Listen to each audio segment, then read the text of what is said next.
you know, I wouldn't be surprised if he went for that Stalker's Blade, but he likes to play a bit more of that defensive champion. Yeah. Now, Lasagna plays a very teamfight-orientated jungle route. He likes to go for engage for his team. He doesn't necessarily need to put the damage down because, like we've said before, Choke have got such a good lineup at putting damage down themselves.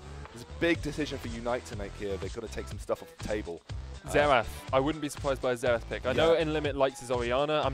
I don't know a huge amount about his champion pool, but I think Orianna and Xerath are pretty high up there. And it looks like Boosh. Oh, I forgot they forgot about the Scion pick. Scion in the top lane for Boosh is going to be absolutely incredible. He loves that champion. Get that level 6, and then you can gank basically any lane really, really easily because you've got that unstoppable onslaught from long range. Come straight into the mid lane, help out UnLimit. Razor getting his Jarvan as well. This is going to be an amazing game. This is big though because now Alchemist and Chewed Up have got their comfort champions. Are we going to see a comfort champion fest here? Quite possibly. Because quite possibly going to get everyone on the champions at their best. Graves was actually free for Chewed Up in the last game and they decided not to pick it. They went for the Lucian instead. So although Graves is a comfort pick, they might be more comfortable as a team with perhaps picking up that Lucian.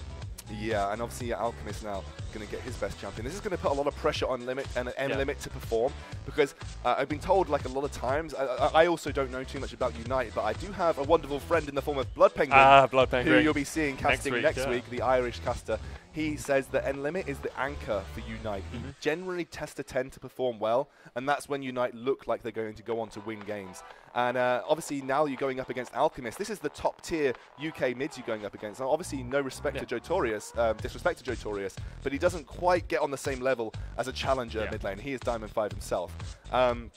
So UnLimit's got a decision to make now. Does he try and go for something aggressive where he can look to shut down Alchemist? Or is he going to respect the fact that actually Alchemist has got a good amount of experience on Xerath and maybe would be able to play appropriately versus these guys and go for something a little bit more defensive? Yeah, an interesting thing actually, just so that everyone knows, there haven't been any Kalista picks or bans, and of course that's because Kalista's banned out. Kalista is banned out. But some of the changes in 4.20 have increased the effectiveness of other AD carries. So Lucian got nerfed ever so slightly. Ardent Blaze not doing quite as much damage, and of course not being able to put that pressure down. But Graves, we talked about this earlier, has a lot more pressure in lane now. Because of the changes to magic resistant armor, his passive gives you a lot more in lane than it used to do. And if you want to think about it theoretically, I know everyone in the world loves theory. Graves' passive obviously gives him stacking flat magic resistant armor. Then flat magic resist and armor has been buffed now by a solid percentage. So Graves actually hits further up the cumulative curve. If you think about it in a curve that goes like this, he hits a little bit further up than he used to. So he gets a little bit more resistance in lane in terms of flat percentage resistance of damage coming down onto him. So it means he's a little bit tankier, and that's why you're trying to see him take a little bit more action now than he used to, and he does very well against the heavy trade AD carries because he can trade heavily and sustain against those trades a little bit better. But we are going to see UnLimit picking up a Kassadin against a Xerath. I don't want to say ballsy, but that's manly. That's a manly pick there, because obviously if you think about it theoretically, Alchemist has got everything in his kit to deal with a MLE mid laner. Obviously the Null Sphere is going to provide a small shield for him, but you know, you can shield the Arcano Pulse, but maybe you're not going to shield the Eye of the Storm or the Shocking Orb. So I think UnLimit's going to have to play very carefully here. And actually this is not a surprise. Numlocked is a fantastic Yorick player. Yeah, he loves his Yorick. This will be fun, guys, because he is the mechanics that guy could pull out with just the Ghost is so good. You're in for a treat. I don't know how it matches up into Scion though. I mean, we don't see a huge amount of Scion top lane played at a high level, and he's got a lot of harassment potential. Of course, he can knock those minions back as well. I assume he can knock ghouls back if he wants to, because they're counted as enemy minions, so won't be able to get as much harassment down off those as could. But there's a lot of interesting mechanics in that top lane. Yorick versus Scion, not commonly seen. I expect to see both these teams being a little bit cagey around the top lane as well, because they don't quite know what's going to happen. I've seen some interesting Scion builds in the past, right? There's three main ways that you build Scion. The most coveted and most popular way is you build full tank. You're basically a engage machine in the form of your ultimate. And then you don't really do the damage, but you have a lot of CC behind you when you've got that decimating smash and things like that. You can build a full AD Scion, which means you're squishy as hell, but you do a lot of damage, and when you get into your passive form when you die, you do a lot more damage.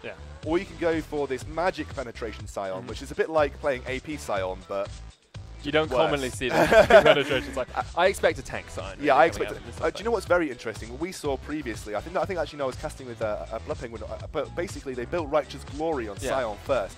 And you can activate Righteous Glory as you're dying, so that you have the increased movement speed in your passive form, and then you slow them down as Righteous Glory ends, and suddenly you're on top of the AD carry when you're dying and doing a lot of damage. Yeah.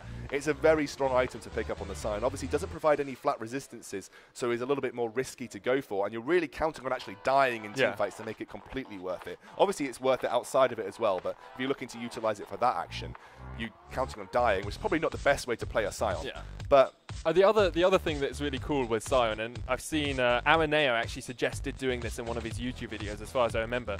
You can go and steal the enemy's red buff, die to it, get level 2. You keep the red buff prop because that's how it works now. You keep a buff if you die to a minion, and then you go back to base and you've respawned by the time, and then you can teleport into your lane with an automatic level 2. You can do it with wolves as well. I saw it with the Gromp. Yeah, you can do Gromp or wolves as well. I saw what happened. He goes to the tower. Takes a couple of tower shots, goes to the Gromp, dies, and then solos the Gromp in his passive form. He still gets the experience, even though he's dead.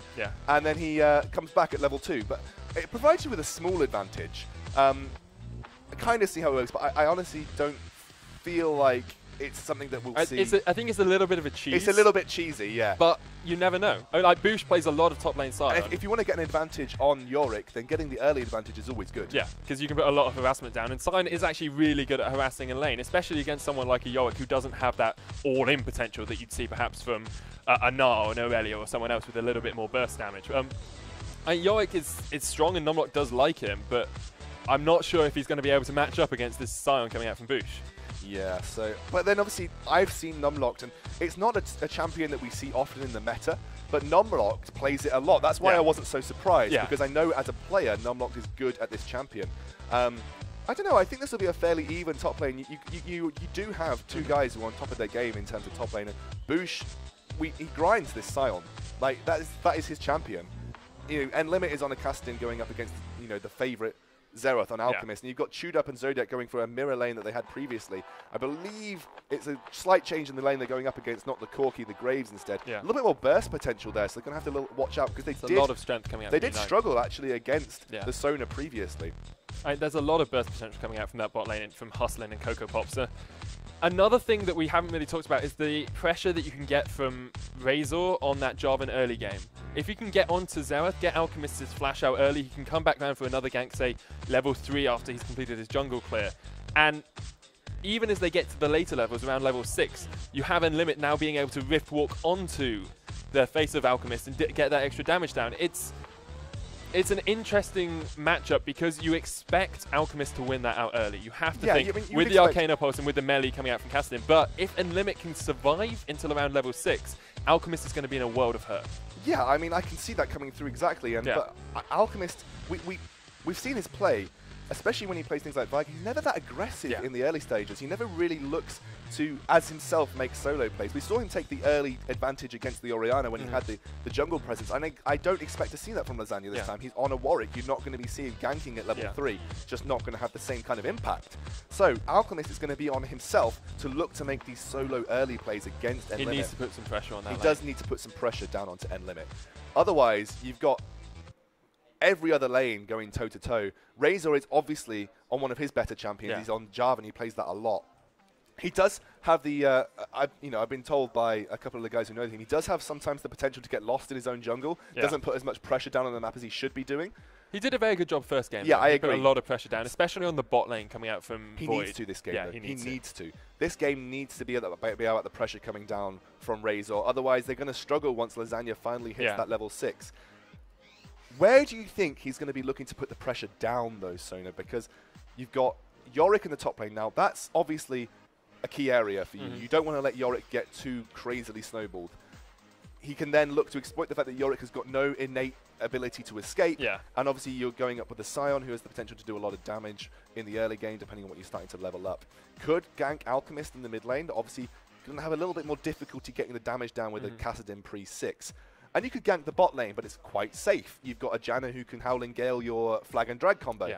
Do you expect them to be putting a lot of pressure on Numlock this game? Because that's kind of where I feel most of the pressure would come out. You have to, especially looking at the last game, how well Numlock can carry just by himself. Yeah. And as we get into those mid-game team fights, as we get into the late-game team fights, if you've got Numlock locked out of the fight just by managing to not give him anything, if he hasn't got his Mana Moon, or if he hasn't got his Iceborne Gauntlet, if that's the build he decides to go for, then you can just shut him out of fights, especially with a Yorick who, by himself, doesn't tend to contribute a huge amount to a fight. You need a fed Lucian, or you need the ability to bring DX Alchemist back from the dead so he can spam his spells. Like, the whole point of Yorick is he's great in the team if one of your other team gets fed, or if you get fed yourself. Exactly, he's not good by himself most of the time. Oh, actually, Lasagna needs to be careful here. There's a lot of collapse onto him. He's doing a little bit too aggressive. Going to be chased away as a lot of pressure coming down here. They're going to get a ward early on, and Lasagna just going to laugh his way all the way back to the Nexus as he starts to back off here. Ward does come down, though, onto the blue buffs. They may know where he's potentially looking to start. But yeah, I mean, Numlock, it's a pickup with a team that he knows will potentially get fed. He knows Chewdup's very safe, very good skill positionally, which is obviously very important. When you've got the Ghost coming back, you need to make the most of that 10 seconds, so their position counts more than anything. Alchemist, he knows will hit all of his skill shots on that champion that he's so good at. There's a lot here that Numlock can look to exploit with his ultimate. He just doesn't want to get too far behind himself either. Oh, definitely. Interestingly, actually, we haven't talked about this. Soul Furnace on Scion gives you HP whenever you kill a minion. Is that the right skill? I'm pretty sure it's Soul Furnace. The omens coming out from Yorick, do they count towards Soul Furnace? Because that's a lot of extra HP. I believe they do now, because obviously they have that gold value attached to them too. I believe killing the minions, it's actually, you would think it's a lot of extra XP, but it'll take a lot of time to stack that up to, an actual acceptable level. And I don't think you tend to level up that Soul Furnace early on. Roar of the Slayer is going to be the first. That's actually a harassment tool. It's obviously the harassment tool, and it's the most appropriate thing to level up on Scion first. Interestingly, some Scions choose to level that as their first maxed spell. They max that out so they've got that lane presence, because obviously Decimating Smash, if you're not going full AD, it's really there as a CC tool more than anything. It definitely is, and I expect to see that Roar of the Slayer being the maxed out spell onto Boosh, but he knows a lot more about Scion than I do, so we'll have to see how he does decide to build. Gone for that Soul Furnace second just to get a little bit of extra pressure down, and of course you can always tell a Scion wants to go aggressive when he pops that Soul Furnace just to get close and personal with you. Limit taking a lot of harassment in the mid lane, has got his Crystalline Flask though, so will be trying to sustain himself up. Actually doing a relatively good job of getting his CS. He's keeping even with Alchemist at the moment, but as soon as it starts to get under his tower, Kassadin does have Netherblade to farm under tower, but can sometimes struggle just because you need to get your enemy spamming spells for you to get Force Pulse out, and it can be difficult for you to actually get all the CS under tower. Yeah, I mean, Alchemist does have the tendency to spam spells in lane, so obviously it means that Limit will have the potential to build that Force Pulse up, but obviously you're not going up against a guy who has a spell up every second. It takes a little bit longer for Alchemist to get his cooldowns up, so Force Pulse isn't as big of a deal really in that mid lane as it is compared to the top lane, for instance, because obviously you don't use it really as a harassment tool as much anymore. You don't level it up first. You actually still go for that Null Sphere as it is the most efficient thing to level up. But sometimes people do level up that Netherblade, but obviously really only effective against melee champions. Big trader in the bot lane. Actually, Kokobot's taking quite a bit of damage. Hustling there as well. Auto attacks from Zodiac doing a lot, especially with that Spell Thief's Edge as well that he's picked up, meaning that he gets that extra little bit of magic damage. Lasagna is fighting up against Razor at the moment. Limit coming in from the side as well, doesn't connect with the Force Pulse, and Alchemist misses a shocking orb to the side, but they need to be careful because Zodiac's coming down from the coming up from the bot lane, going to chase onto Razor. The flash away from Limit will keep himself safe, and actually we see Chewed being pushed out of that bot lane. As soon as they saw Zodiac rotating away, they decided to put a bit of extra pressure onto him. Yeah, a very nice turnaround, and obviously Alchemist doing what he does best, which is using that Xerath as a massive potential poke tool in the early game. He's so good. Again, but burnt the flash onto Limit, which in the next 2 levels, if he can get if Warwick can get level 6 before, can look to try and exploit that, and I think this is Alchemist doing his best job to exploit that right now. But like you said, in the bot lane, big trades going left, right and center, but eventually really going in the favor of UNiTE, because they've got that form of sustain. Look at that CS advantage as well. 10 CS up already, only 5 minutes into the game. Great pressure here by UNiTE. And they're pressuring around times that minions are going low as well. Look at this, they're going to lose the cannon minion just because of this extra pressure. Chewed tries to get in, doesn't get the auto attack off, goes very low as well. and he will just have to back away. Great pressure here from UNiTE in the bot lane. Yeah, I mean, they're going up against a very... Oh, and Limit gets caught out here. He's going to go quite low, but there's no Ignite on Alchemist, means he can't get the kill. Arcano Pulse will be up in just a second.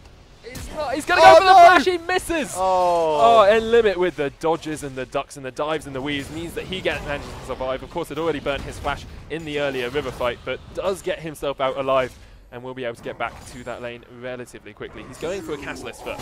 Burning the flash means that Razor is now going to have the potential to gank more effectively in the next 5 minutes onto DX Alchemist. It's going to be difficult now. DX Alchemist is going to have to play careful.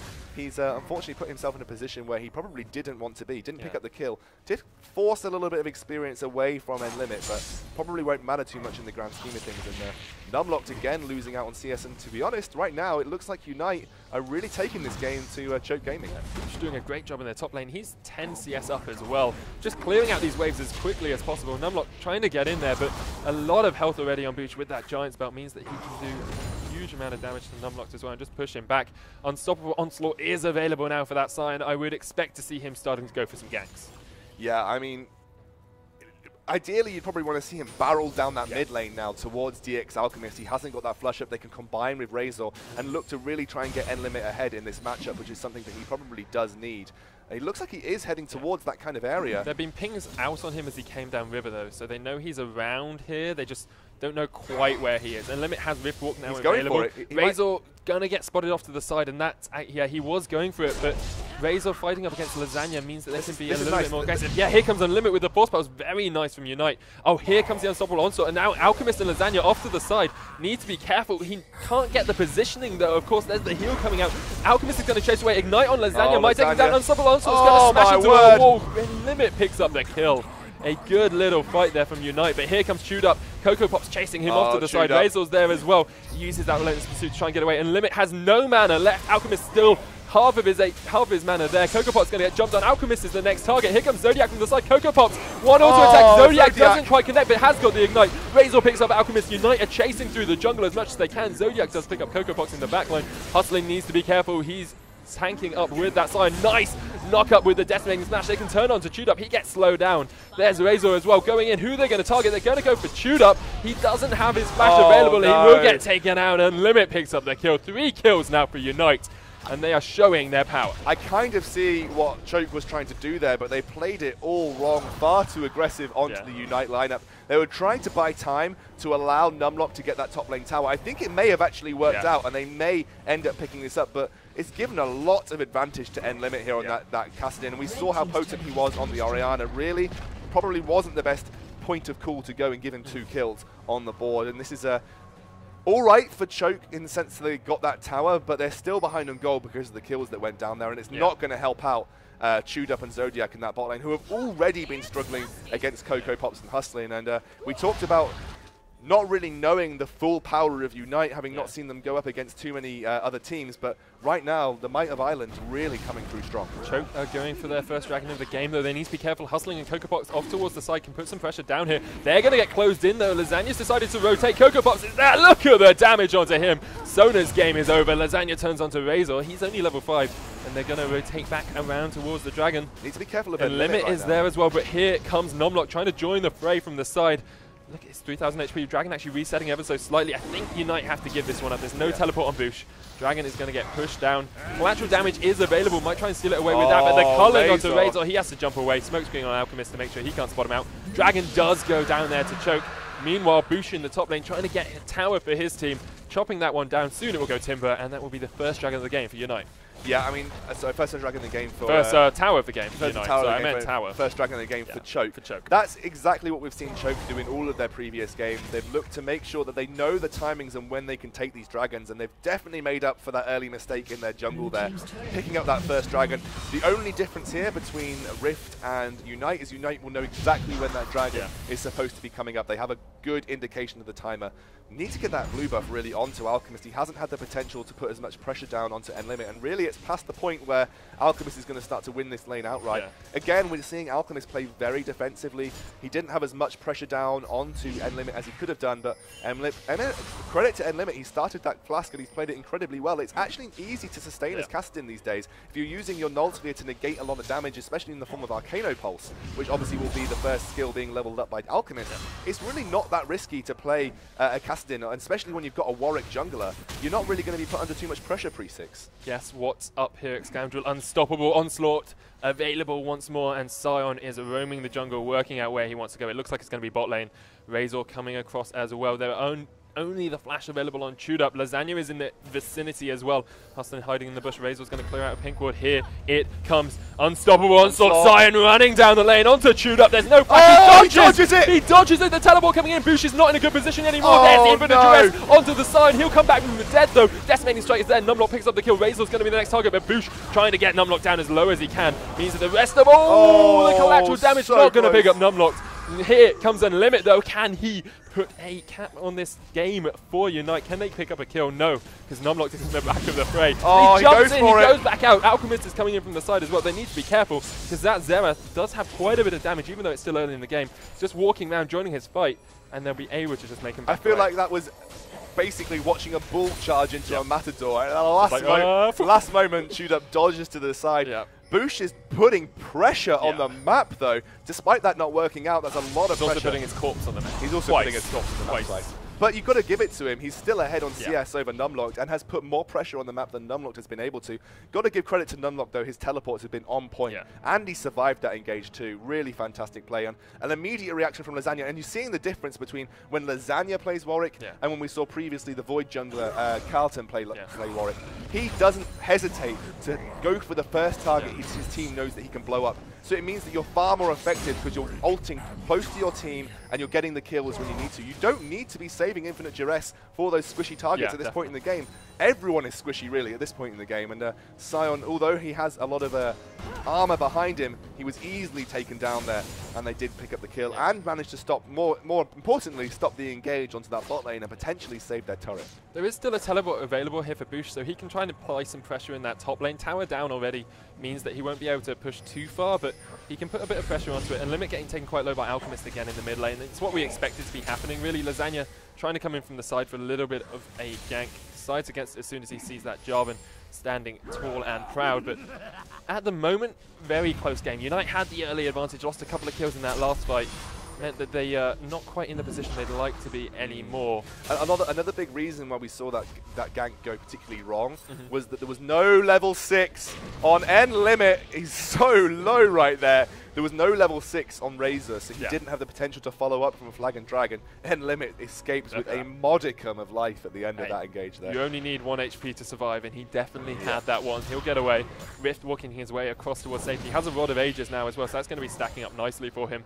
Bush coming back into the top lane, got his Sunfire Cape, just going to clear out this wave as quickly as possible, and then have to expect him to be looking to use that Unstoppable Onslaught again in one of these fights. Yeah, he was looking to basically, I essentially think from this Sion pick, he was looking to make lane ganks, act as a second jungler once he's hit that level 6, and every fight so far, the Unstoppable Onslaught hasn't had the impact that it needed to.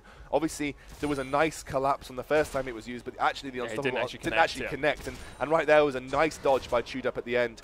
Didn't have the same impact, but obviously the longer this goes, the more difficult it's going to be to dodge that kind of engage coming out from Bush, because people will be more grouped. Not everyone will be split up. You know, Chewed Up won't be the only target for the Unstoppable Onslaught, as Dragon's coming up in a minute. There's a little bit of anti-synergy as well coming out from UNiTE. If you Cataclysm onto a target, it stops Unstoppable Onslaught. Yeah, it does. So you could actually stop that Sion in his path by not quite communicating as well as you'd like to as a team. So really what they're looking for is Bush to make the engages, followed up by an isolation by Razor. He'll be looking to do the secondary part of the engage, make sure no one escapes after that. It's basically a CC train with Bush being the front carriage. But again, they're choo-choo. The Irish CC train is on its way. The Irish train coming through. As they need to be careful here. Razor, I think, was picked up by Unstoppable Onslaught has come out here from Bush, but Alchemist flashes away from it. Nice little fight there by Boosh, though, means the flash won't be available for the dragon fight, which is going to start in about 30 seconds. And he has the ability to do this because Numlocked is not playing a champion that can easily pressure that top lane quickly. He's so far behind on CS2 at this moment in time and is not particularly tanky, only having picked up that mana mune. But he is heading down, doesn't have that teleport, wants to make sure he is around for that dragon. But Boosh definitely doing more on the map right now and getting more CS in his pocket than Numlocked. But it takes a while for Numlocked to gear up as Zodiac and Chewed trying to make a little bit of engage in this bot lane. Big group up here. Unstoppable Onslaught is not going to be available for the dragon fight either. But nor is Alchemist's flash, and that's a big thing. If they can get onto that backline, they can melt Alchemist very, very quickly. Only has a Morellonomicon. Shocking Orb not going to connect across the wall. And UNiTE need to start grouping up. The Rift Scuttler is going to get taken down here. That is the infinite duress onto Hustling, and that is a very dead Graves. Lasagna, they're just chasing onto it. Look at the culling as well. Razor gets so low. He gets taken out by Lasagna as well. And Limit jumping onto that walk. There's the right of the Arcane. Coco Pops has to flash himself away, and Boosh not able to commit himself into that team fight means that Choke Gaming take the fight and will take the dragon as well. Well, you can easily, I talked about going for the first target, but when that first target is a AD carry, it makes even more sense to go straight for it. And you saw the immediate follow-up, the immediate reaction from the Choke Gaming team, from Alchemist to make the pick there. And that's the second dragon in the game going over to Choke Gaming, and they are starting to do exactly what they did against Rift, starting to strangle the Irish competition out of this game. And actually a little bit out of position here. Yeah, he's going to get locked up. Arcanopulse comes in. There will be a Shocking Orb available for Alchemist. The Ignite goes down. Boosh does have that shield right at the last moment with the Soul Furnace to keep himself alive. And Coco Pop's coming in with the heal as well. Means that he will be able to back away. But it's dangerous for UNiTE. They're 2,000 gold behind. They're 2 dragons behind as well. And after a very promising start, they just haven't quite got the synergy going on yet. Oh, and Limit looking to go toe-to-toe with Alchemist there. Does get a lot of damage down, but nothing is going to come of it afterwards. And right now, UNiTE just looking to consolidate on their losses and make sure they don't get further behind again. This next dragon is going to be a big, big focal point for them. Going to have to start to make a little bit more use of Boosh's ultimate. It hasn't been working out for them, and I think right now, when you have something like this, it's a bit more of a surprise tactic. Yeah. I think Choke will have known about the fact that Boosh would have been wanting to use that ultimate aggressively, but may not have expected it so early. Yeah. But the fact that it's failed 3 times now, Choke is going to be very aware of the timing of the ultimate, of when they're going to be in an exploitable position. They're not going to easily be as exploited by this Ceirnan ultimate, and really Boosh, I think, can't become a split-pushing presence because, you know, Ceirnan doesn't have the damage to 1v1, especially someone with the sustain of Numlock on Yorick. So right now they're going to have to really look to, I guess, use Jarvan first, because that's the easier way to catch someone out, and then break the Cataclysm as the Relentless Assault is coming through. They need to make sure that the timing is impeccable, because they're just not having any luck with this Unstoppable Onslaught as the main modality of their engagement. They burn a flash, and Boosh has been, he's had presence on the map as we talked about, but yeah, as you say, he just hasn't quite had the fight changing presence that we'd like. He hasn't quite had that tiny last bit of just extra pressure in the lane, extra damage, extra just harassment potential, and it just means that they haven't quite got them off as well as they would have liked to. But UNiTE still very much in this game, only 2,000 behind. And Boosh at the moment is hiding up near the top side of this river. I think he was actually waiting for a ward to expire there. He's going to come in for the gank on the mid lane. Zodiac base checking onto a Boosh. That's not what you want to see as you walk around the corner. Decimating Smash actually knocked out by Howling Gale. Meanwhile, Razor gets infinite duress. Alchemist picks up the kill. And look at that. Boosh comes in from the side. He's going to get taken down to about 2/3 of his HP. Actually down to about half. Alchemist with a lot of damage from that Morellonomicon. Yeah, I mean, he's gone for the Morellonomicon very wisely against someone like Graves, against someone like Sona, and against someone like Ceirnan. Changed his build path to basically become that guy that stops Boosh's ultra passive form having as much effect, stopping Sona healing people from low HP. And actually, it makes a lot of sense. If you think about the fact that Xerath is going to be the main modality of poke in this game. Oh, here comes Unstoppable Onslaught. They're going to go on to Alchemist. They know he hasn't got a flash. They're going to miss, though. Boosh does get onto it. Alchemist is solo. Crescendo doesn't quite connect right at the tip. There's Zodiac solo. Limit jumps in. Boosh going to go down to Numlocked. Has to. Actually survives for a couple of seconds, but Hustling's now the target. Lasagna has to flash away. There's the end limit. Rift Walk as well. And Boosh doesn't manage to get anything with his passive form. A good teleport from Numlocked.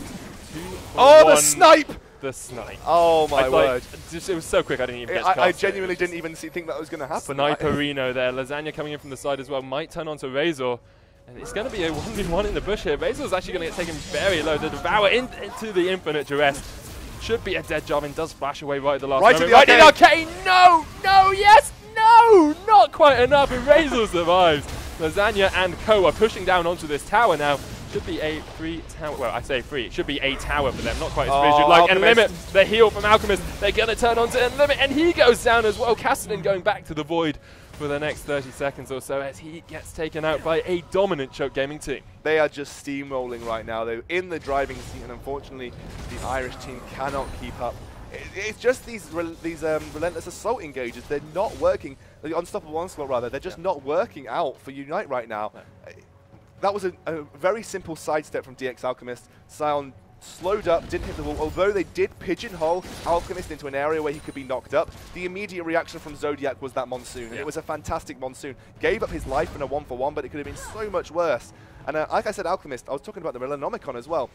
It's so good against this team because he's going to be looking to poke people before they engage, getting people down to half HP. If he can consistently apply that Relanomicon passive, Sona will have to spend more mana to get people up to an acceptable level of HP. It's just a really nice pickup here, well thought out, and obviously the only real first itemization you want to go for. Having Shocking Orb up every 8 seconds as well is so strong against this team. Good. Lasagna coming around from the side, going to try and get onto Boosh, not able to get onto there, and the Riftwalk away from him. Limit.